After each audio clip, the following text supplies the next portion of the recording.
Okay, with me on this one, we've got the Athletics German football writer, Raphael Honigstein, and also England and Tottenham reporter, Jack Pitt-Brooke. Raf, look at this 3-0 defeat to Leverkusen, Bayern. You called them an embarrassment in that defeat. I saw that tweet and I was like, we're definitely talking about that on the pod. But realistically, we'll talk about Bayern in a second. Can we just talk about the work that Xabi Alonso is doing at Leverkusen this season?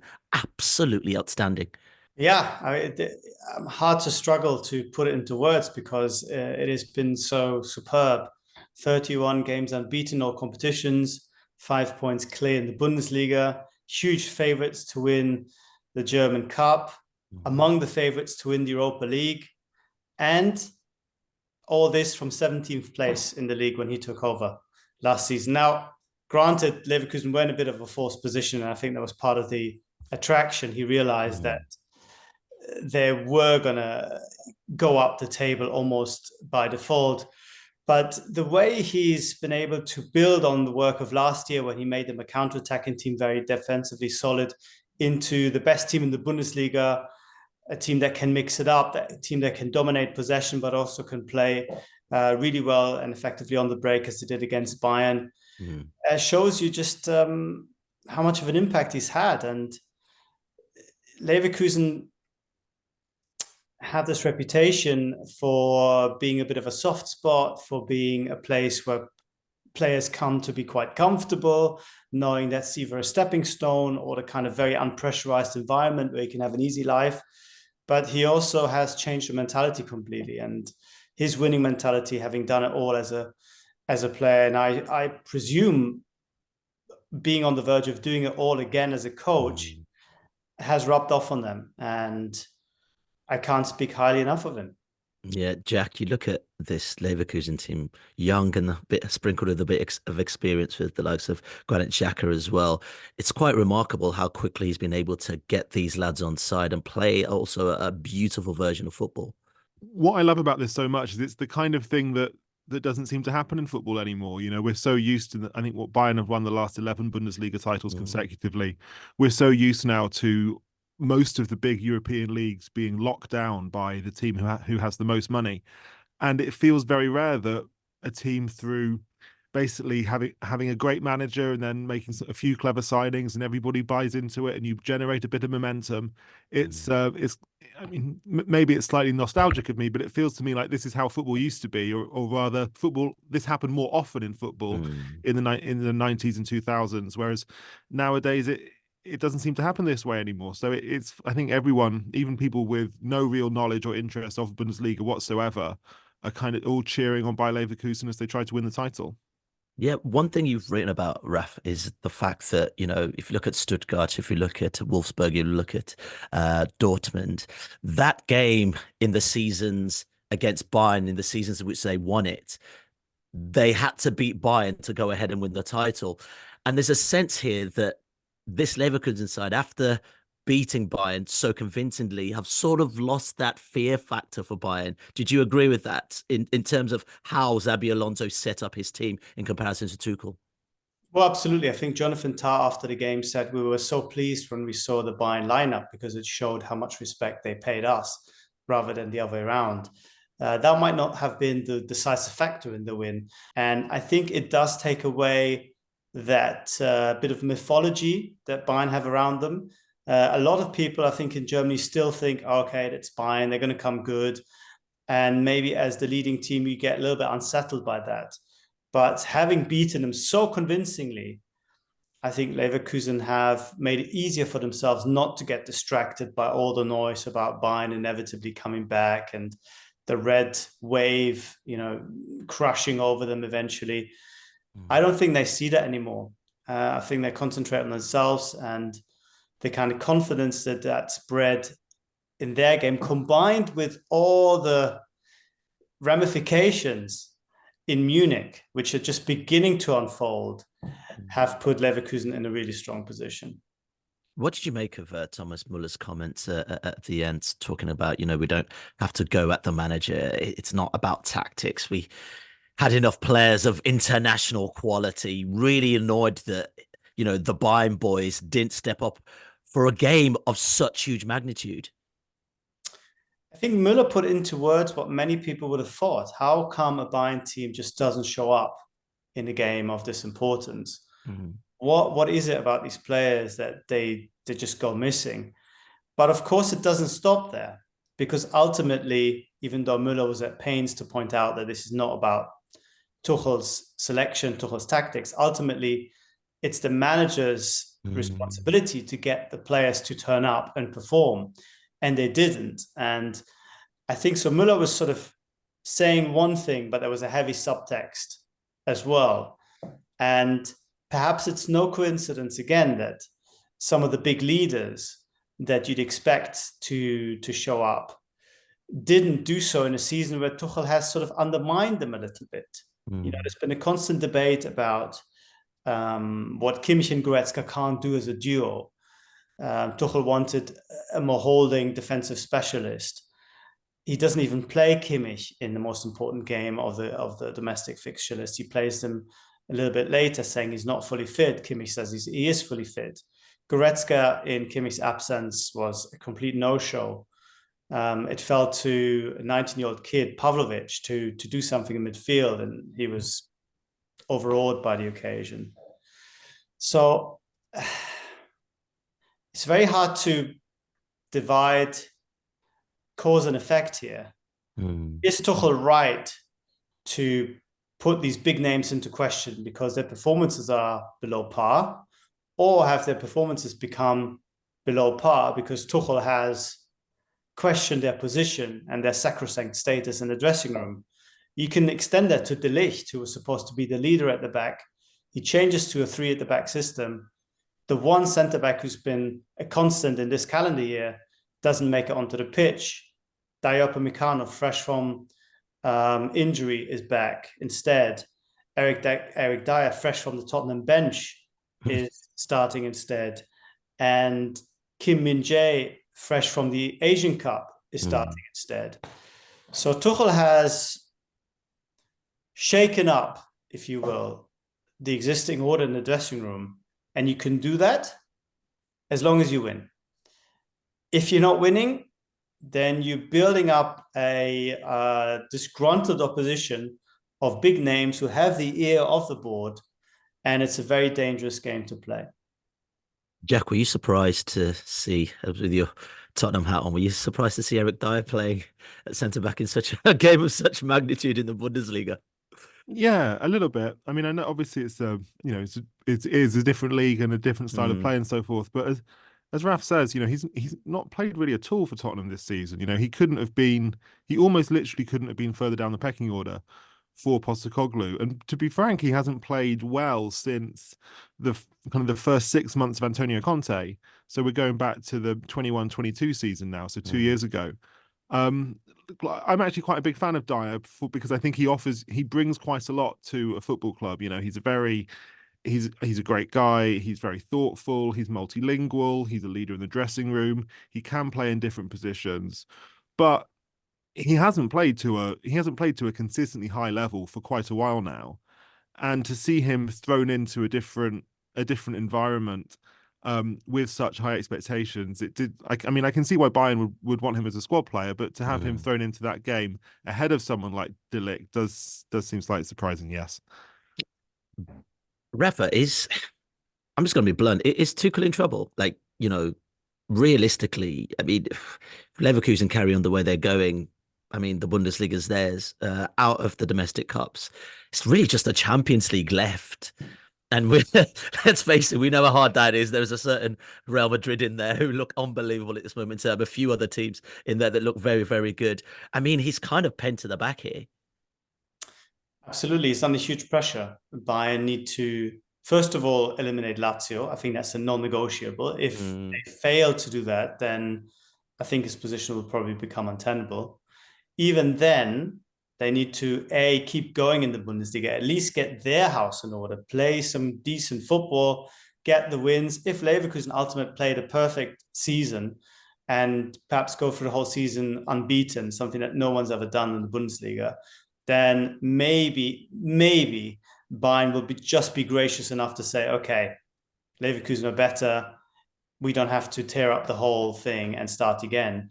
But if Tuchel doesn't suggest, through performances in the Champions League especially, that his team is improving, that his ideas are bearing fruit, then the Bayern board will do what they always have done, which is to be very ruthless and look for somebody else.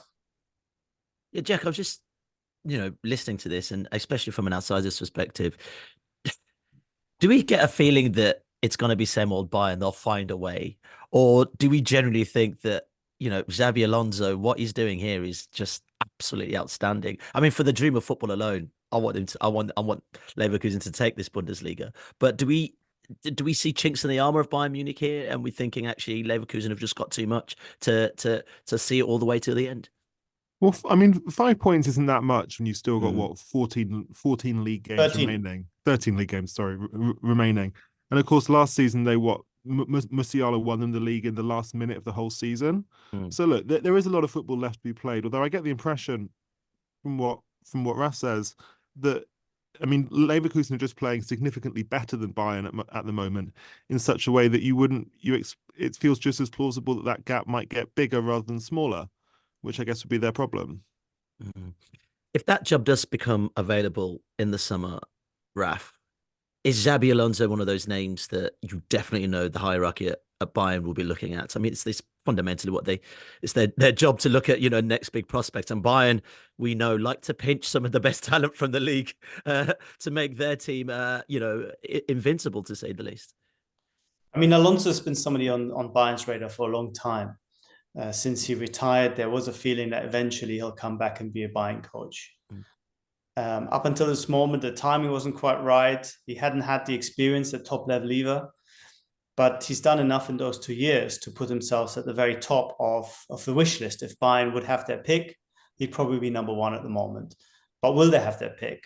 It's still not given that he will leave Leverkusen. Leverkusen seem to be, at least outwardly, more optimistic now than they ever have been that he will stick around for at least one more season, guide them into the Champions League and prove himself at that level as well. And of course, there is the big specter of Liverpool in the background as well, which I think at this moment in time, Bayern would find hard to compete with in terms of where the respective teams are. I think Liverpool have built a team that is going to be competitive for years to come. Bayern are probably in a bit of a transition. The amount of support, I think, that you get as a coach at Liverpool under FSG is a lot more sustained and built for the long term than it is at Bayern, where everything is very short term. You don't win your first season, you're gone. You don't win your second season, you're gone. So I think Bayern will find it hard to compete if Liverpool come in for him. But they would love to have him, and maybe one day the stars will align and he'll come back. Yeah, I just also think, though, I mean, if he does go to Bayern Munich, there's still nothing stopping him from yet again pinching some of the stars from his team at Leverkusen. Frimpong, I'm sure, would be a very welcome addition to that Bayern team. Yeah, well, absolutely. There's a lot of players who've done incredibly well. The question is, are they actually as good, or have they been made into top performers because of the great coaching of Alonso and because they're playing in a team that functions so well as a team? Individually, you'd probably be hard pressed to put any of them into Bayern's starting 11 still at this point. Maybe the fullbacks, but otherwise, maybe Wirtz on current form ahead of Musiala just. But otherwise, in terms of potential and ceiling in stature, Bayern still have a much better side, which again points to the great work of Alonso and explains why he's in such demand, because he's taken everyone to a completely different level. And he hasn't done it by spending. I mean, coaches, I think people outside Germany sometimes don't appreciate that coaches don't buy and sell players in Germany. It's a much more club-driven transfer policy system. Coaches will have their views, they will have their recommendations, they will have their preferences when it comes to a certain style, but there is a big degree of independence. And a lot of people, I think, making the point that Xabi hasn't done this in isolation. He has taken over a team that already had huge talent and that made really fantastic signings in the summer to make them even better. And you wouldn't necessarily expect him to go into a new job and then suddenly identify players like Jeremy Frimpong or Nathan Teller or Borja Iglesias, or I could go on and on. So there's a lot of good work being done at Leverkusen independent of him, but he has taken all these great ingredients and making them into an irresistible and perhaps invincible combination. Can I just ask Rafa a question, which is that sure. obviously in Alonso's playing career, he played for Rafa at Liverpool, he played for Mourinho at Real Madrid, he played for Guardiola at Bayern, he played for Ancelotti as well. To what extent does his own style of play reflect the managers he's played for? Is he a kind of big possession guy like Pep, and how flexible would his own approach, his own style of football be when it comes to moving into a different job beyond Bayer Leverkusen? It's hard to say, because I think we haven't got a lot of we don't have a big sample size yet. In his first season, he stabilized the team by playing quite defensive counter-attacking football. He played 5 at the back. They were absorbing pressure, and then they played a lot of long balls towards the like of Moussa Diaby and Adli and so on, and it was very effective. This year they've gone to a completely different level by being a lot more happy in possession, lots of short passes, lots of combinations, the whole team being very compact. But I don't know if that is the finished version of Alonso ball, if this is just yet another stepping stone towards something else. It could just be that what he learned from Ancelotti above all is to make the best out of the players he has and find a system and a style that suits the players, rather than be an ideologue like Mourinho, like Guardiola, who comes with a certain view and then everyone has to fit into that system. I think he seems to me a more adaptable coach in that way. But as I said, it's not even his first full season. Sorry, it's only his first full season at senior level. It's hard, I think, to understand what the fully fledged version of his football looks like. But I guess what you're asking me in a way is also, can he fit in at Liverpool? I have no doubt that his tactical intelligence, his man management, and his ability again to get the best out of the players would get him to find a way to get the most out of this Liverpool team as well. I don't get the sense that they suddenly need to change everything because he wants a completely different style of smaller possession, slow possession. I think that he will blend in wherever he pitches up next really well. Yeah, super quick, Jack. If you were Xabi Alonso, Bayern come calling, Liverpool come calling, which is the most ideal situation to move to? And then I'm putting you in great shoes here, mate. I'm calling you a master tactician here, Jack. Well, that's a great question. I would guess probably Liverpool. I think because of the lure of the Premier League is so big for managers, the idea of competing against, so many of the best managers in the world work in the Premier League. So you're going head to head with a great manager almost every week. I think that counts an awful lot. That informs a lot of decisions that managers make in terms of picking their next job. I think that, because on other aspects, the jobs, the attraction would be fairly equally matched. I think he played for Liverpool and for Bayern. Liverpool and Bayern are both huge clubs who will almost certainly both be in the Champions League next season. So I think maybe it's the attraction of the Premier League that would count. I think there's another factor here. It's the patience and the time afforded to managers in the Premier League. We'd like to think of it as the most pressurized environment. But if you think about the fact that Guardiola was given time to succeed, Klopp was given time to succeed, Arteta was given time to succeed, there is actually, because the manager is quite more powerful than in other footballing leagues, I think there is actually a sense of give him a bit of time to get this right. And for Alonso, I think that might be the key factor. He's gone to Leverkusen knowing that it is a perfect environment for him to make his first steps. in coaching. Because it's a great team, but not a very pressurized environment. You don't have a lot of media in Leverkusen. You don't have a lot of pressure. You don't have a massive fan base. It's entitled.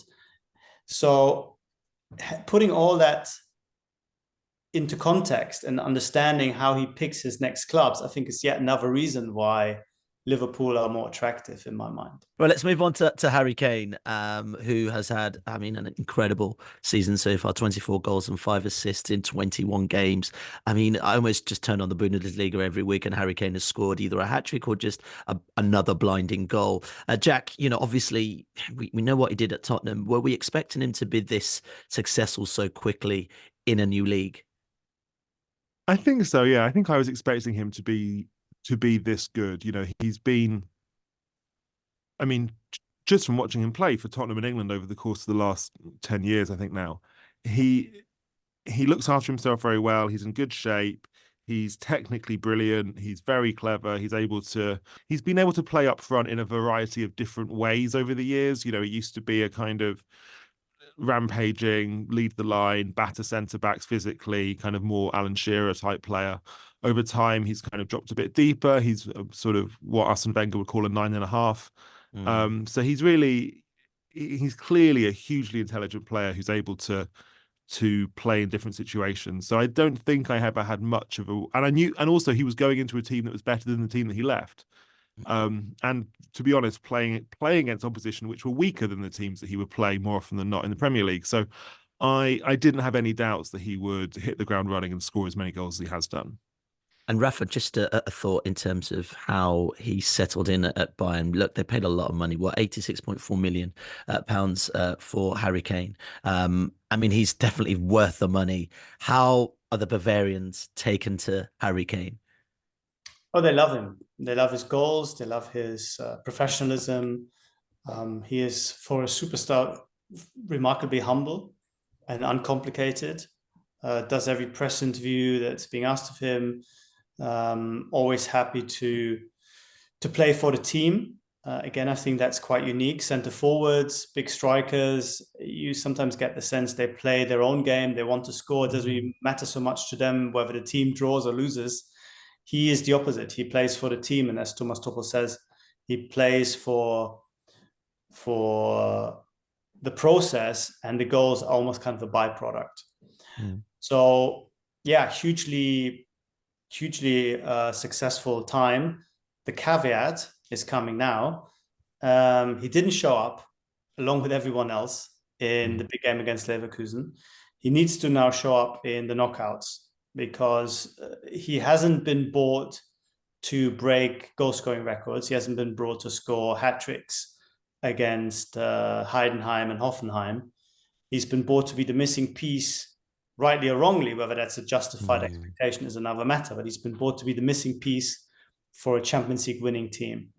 And the pressure on him is also now a little bit bigger after this no-show against Leverkusen. 18 touches he had. I don't think necessarily through his own fault, because Bayern were so poor in the opposition half. But the few touches he did have, he was quite wasteful with. So I think now is the crunch time for him as well. He's been superb the first half of the season, but it's the second half of the season that always defines how players and the team are being judged, and the manager in Munich. Yeah, but in respect to that, Rafa, I mean, Bayern aren't struggling for attacking options either. Leroy Sané's been incredibly wasteful sometimes this season. I've seen, are they over-reliant on Harry Kane to get them out of trouble? I'm not sure they're over-reliant on him, but at the moment there's few injuries, so they don't have the ability to rotate on the flanks.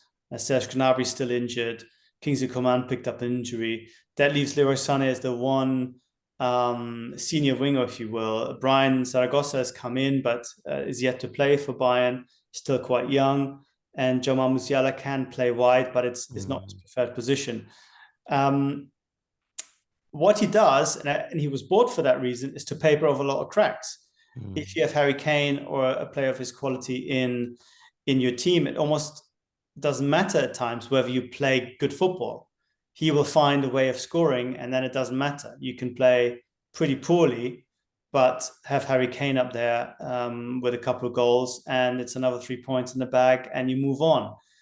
And that's not, negative. That's actually what he's been bought for. And we saw last year when Bayern didn't have that player, how actually some good football sometimes became ineffective and lacked the end product because they didn't have somebody up front to take all the chances. They created a lot of chances last year in the Nagelsmann, but didn't finish. Now they're creating fewer chances. Tuchel's system is a lot more pragmatic, a lot more concerned with avoiding counterattacks. And Kane is very efficient and helps Bayern get results. And that's why results, by and large, have been actually pretty good. They're much better in points than they were last season. They're much better in terms of the consistency we've seen in the Champions League than the crisis talk might have you think. But again, it's what happens next, what happens in the last third of the season that really is going to define Harry Kane's first season in Munich. My worry hearing Raf say that is that it reminds me a little bit of in 2018 when Juventus bought Cristiano Ronaldo from Real Madrid, and they thought that Ronaldo would be the man to, take them the final step to win the Champions League. And individually, Ronaldo was great. Ronaldo scored tons of goals. He, as Raf said, he papered over the cracks. He made them probably a more pragmatic team and kind of limited the football that they were playing. But overall, we can see with hindsight now, Ronaldo, despite all the goals that he scored, made Juventus a lot worse. And they were delighted to sell him to Manchester United 3 years later. Raf, do you worry that the same dynamic might be at play with Kane at Bayern? No, not at all. I think it'd be very unfair to compare Kane's impact at Bayern to that of Cristiano Ronaldo at Juventus. Remember, Gigi Buffon came out with that great line saying, what made us special at Juventus was that great togetherness. It all changed when Ronaldo came. Kane isn't nearly as egotistical and problematic a character as late stage Ronaldo was at Juve. And he has made people better around him. I think Sané has had his best season at Bayern because his combination with Harry Kane has been so devastating. I think Müller has had a new lease of life because having Kane in front of him helps him to find more spaces. Jamal Musiala, even though he hasn't been that consistent, looked really good before the winter break and started quite well. So no, I don't think we see the same dynamic. If anything doesn't go right for Bayern, I think bigger problems are at play. But of course, Kane needs to do his part to help Bayern progress. But no, I wouldn't say that there is any danger of him taking the team down a notch or upsetting the cohesion, because we saw all these problems last year. And I think Kane is much more part of the solution than adding to those issues. Yeah, I guess one of the stark differences is that Harry Kane doesn't mind sacrificing himself for the team, bringing players into the game. If you think at the work he was doing at Tottenham, pinging those balls over to Sonny to score, he's got that difference to his game in comparison to, I guess, as Rafa said, a latter Ronaldo. Just a quick one on Kane, Jack. Different kind of pressure, I guess, for him compared to Tottenham, especially now that the Champions League seems feasible for Munich. How do you think he's going to wear that kind of pressure as their talisman for the Champions League? Yeah, it's a huge amount of pressure. I remember when he was on international duty with England in September, so quite early on in his time at Bayern, he's enjoying the fact there was a lot more pressure at Bayern than there was at Tottenham. He said at Tottenham, if you went a couple of games without winning, it wasn't a disaster, whereas the feeling at Bayern is that you have to win every game. And when he was saying that, it felt as if there was this expectation that they would have a great season to win the Bundesliga as normal.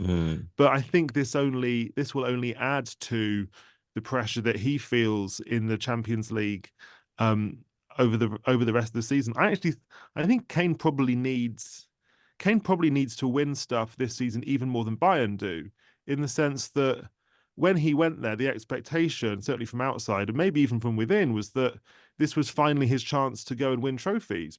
And he didn't have not so much the excuse, but he couldn't fall back on the fact anymore that he wasn't at a dominant team. Now he was at a dominant team, he would have to go and win. And I think maybe he does need to win this season, or at least soon, to validate the move, because otherwise people say, well, why didn't you? What was even the point in moving in the first place? There's a lot of pressure on him over the final stages of the season.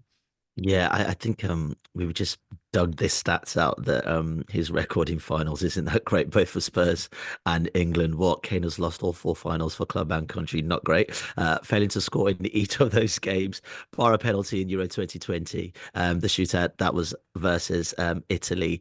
I mean, well, he wasn't fit for the 2019 Champions League final when he was rushed back. He wasn't fit for the 2021 League Cup final where he was rushed back from an ankle injury, I think. He didn't look that fit during Euro 2020. Having suffered injuries the previous season, I think he looked exhausted by the end of it. So I think he's never. This is a strange paradox of Kane's career, is that for someone who has scored almost 400 goals for club and country, he doesn't actually have a. It's not only that he hasn't won a trophy; it's that he doesn't really have a standout moment. If you ask the average football fan, what's your favorite Harry Kane goal or Harry Kane's greatest goal, I think a lot of people would struggle to come up with anything. You know, if you look at he scored 280 goals for Tottenham, and his most memorable Tottenham goal, I think, was the goal to put them 2-1 up against Arsenal in a game they eventually drew 2-2 on their way to failing to win the title in 2015-16. Even for England, his most famous moment for England is missing the penalty against France in Qatar in 2022. So I think he's still, even if you look at, say, Tottenham's run to the 2019 Champions League final, he missed the second leg of the quarterfinals with injury. He missed both legs of the semi-finals with injury. And by the time he came back for the final in Madrid, he wasn't 100% fit. So even now, having been a great player for the last 10 years, I still think we're waiting for this like kind of signature moment to come. And maybe that will come when he does win a trophy. But for now, I think it's he does need a huge moment in a semi-final or a final for his legacy. Yeah, and Rafa, I know you're heading to Rome shortly. That's why you're dressed very nicely in the smartest gear. Nice polo neck, nice turtleneck. Obviously, Bayern are taking on Lazio, a game which you feel they should win. Harry Kane, this is his moment really as the striker Bayern bought to bring them the major trophies, to bring them back into the reckoning in the Champions League. How do you think he will deliver in this tournament? Well, he needs to deliver in the knockout stages. He's done really well in the group stages, made Bayern negotiate a tricky group that Man United got eliminated from with minimal fuss. You'd expect them to get past Lazio without that much of a problem either, partially thanks to him. And then it really starts. Then the quarterfinals come around, and that's been the limit of Bayern's ambitions in the last 3 years since winning it. They've been knocked out of the quarterfinal stage every single time. And for Tuchel's sake, and I think less so for Kane, but of course, partly for him as well, they need to go further and make a real sort of impact on the Champions League. There's another factor for Kane which shouldn't be underestimated, I think. Yes, of course, trophies is important to him, but I think he also moved to Bayern realizing that playing in a team of Bayern's quality will help him become a better player and will keep him improving. And I think that's something very much at the forefront of his mind. He's not one of those players who thinks, I'm the best player in the world, everyone has to help me. I think he still is working on his game. He's still trying to get better in all aspects. And I think the idea was to be surrounded by elite players will take him to the next level. And I think we shouldn't just judge him at what happens with Bayern, even though it is very important. But this season could be one big prelude to what happens in the Euros in the summer. And if Harry Kane then goes on to help England over the line, then I think that decision will be seen in a different light and will be vindicated, obviously. But yes, if you go to Bayern, the one place where a trophy is all but guaranteed, and fail to win one,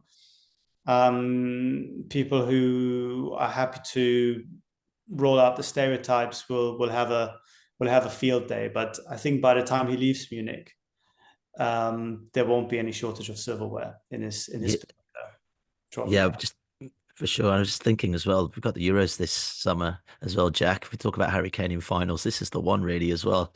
Champions League and Euro Cup in 1 year. Can it be for Mr. Harry Kane? Yeah, I mean, look, the fact is, it's still only February. There's plenty of time left for Kane. I mean, it's totally plausible they could win the Bundesliga. And I think they probably make them third favourites for the Champions League at this point, behind Man. I think I'd make City significant favourites, and then I think Bayern could probably beat Real Madrid. So I think that they're in the mix for that, and then you would probably make England favourites for the Euros. I think England. I think the only team really arguably better than England and France. I thought England could easily have won that World Cup quarterfinal in 2022. I thought it was a 50-50 game, really. And if I don't want to keep going on about it, but if Kane had scored that penalty, which he would do, 19 times out of 20, then England could well have won an extra time. So look, I think England have got a huge chance at the Euros, and I think, as Raf says, if he lifts the Euros in July, then I think he will instantly cement himself as one of the most significant footballers of his generation, regardless of how Bayern do this season. And I'm sure Raf's also right that by the time he's still got quite a few years left in his Bayern contract, there's plenty of time for him to win all sorts of trophies. Yeah, Raf, before you go, I know you're off to Rome, and Mr. James Horncastle has definitely been to Italy quite a few times. Any tips? Any nice tourist attractions he's ushered you to? Well, I don't trust his restaurant recommendations anymore since he led me to a place where I took my wife for a romantic dinner, and they put us next to the kitchen in the worst table. And it was so bad that we actually left before ordering. And I've never really forgiven him for that since. So I don't ask him anymore. Do you know what? Head to TripAdvisor. I'm sure better recommendations. Exactly. For sure, gents. Honestly, absolute pleasure. Jack, Raf, thank you very much. Have a safe trip to Raphael. And also make sure to rate and review the podcast if you're enjoying it. Thank you so much for listening. We're back tomorrow. If you like this video, click subscribe for more content like this. We'll be joined by the likes of David Ornstein, Matt Slater, Adam Crafton, Carl Anker, and plenty more through the season to bring you the inside track to the biggest stories in football. If you'd like to listen to the full episodes for free, search the Athletic Football Podcast wherever you get your podcasts from.